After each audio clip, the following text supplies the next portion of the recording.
102वीं video में हम देखते हैं स्ट्रेन एनर्जी, विकृति ऊर्जा। विकृति ऊर्जा को हम कैपिटल यू से डिनोट करते हैं। एनर्जी है, इसका unit Newton metre.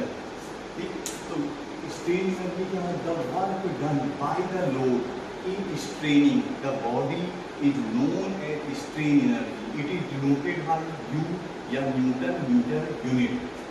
When gradual or static load is applied to a body of an elastic material, the body is strained and work is done on the body, which is stored within the body in the form of internal energy. तो strain energy क्या है? U equal to average load into elongation. मतलब जैसे ये है कोई x direction में elongation आता है, जैसे इसका स्ट्रेन डायग्राम हम बनाते हैं, वाई डायरेक्शन में लोड आता है। तो इसका पूरे कर्व बना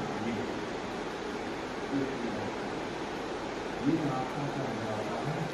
इसका strain energy U equal to average load into elongation.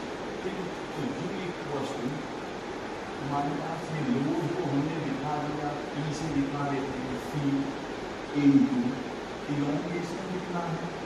अब एवरेज लोड है तो हमने ई बाई 2 लिख दिया, इलोंगेशन मान लीजिए डेल्टा एल इलोंगेशन। तो U equal to E by 2 into delta L, पहली इक्वेशन में। अब यू की जगह हम इसमें ई की जगह हम इसमें देखो स्ट्रेस क्या होता है? E by A. तो P क्या हो जाएगा? स्ट्रेस इनटू ए।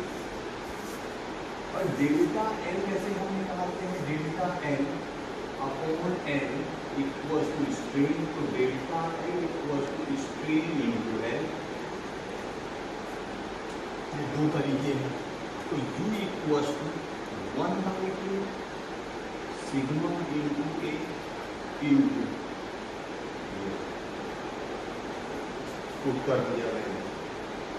ठीक है, डायरेक्ट लोडिंग के समय हम U की वैल्यू, U का कैसा फॉर्मूला निकलेगा वो निकाल रहे हैं।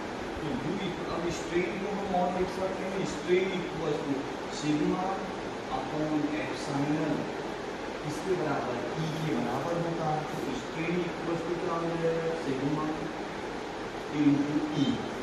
ये हो जाएगा direct stress upon Young modulus. तो U equal to 1/2 sigma dot ए।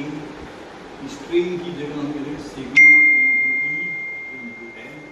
तो U equal to 1/2 sigma square upon E into A into N. तो इसका जो फॉर्मूला बना U equal to sigma square upon 2e into A into L. This A into L equals to volume. Sigma square into 2E into volume. ये direct जब loading हो रही है उस समय के लिए स्ट्रेन एनर्जी है। इसको दूसरे लिखा है sigma square upon 2E into volume. ये अगर हमारा लोड ग्रेजुअली अप्लाइड लोड है तो स्ट्रेस हो जाता है W/A या P/A। जब हमारा लोड सडन अप्लाइड लोड है उस समय हो जाता है 2 टाइम्स ऑफ W/A या 2 टाइम्स ऑफ स्टैटिक लोड। जब हमारा लोड इम्पैक्ट है तो इम्पैक्ट लोडिंग के लिए ये फॉर्मूला था W/A 1 + √1 + 2AEH अपॉन W। ये इम्पैक्ट, ये 3 टाइप से लोड है, स्टैटिक या ग्रेजुअल लोड, सडन लोड और इम्पैक्ट लोड। इसमें स्ट्रेस की वैल्यू क्या होगी ये बताया गया है। अब इसमें आता है ए की मॉडुलस ऑफ रेजिलेंस क्या होता है? U/V अगर हम करें strain energy per unit volume, ये कहलाता है हमारा मॉडुलस ऑफ रेजिलेंस। ठीक है, ये जो है डायरेक्ट लोडिंग के समय हमारा स्ट्रेन एनर्जी का फॉर्मूला है sigma square upon 2E into volume.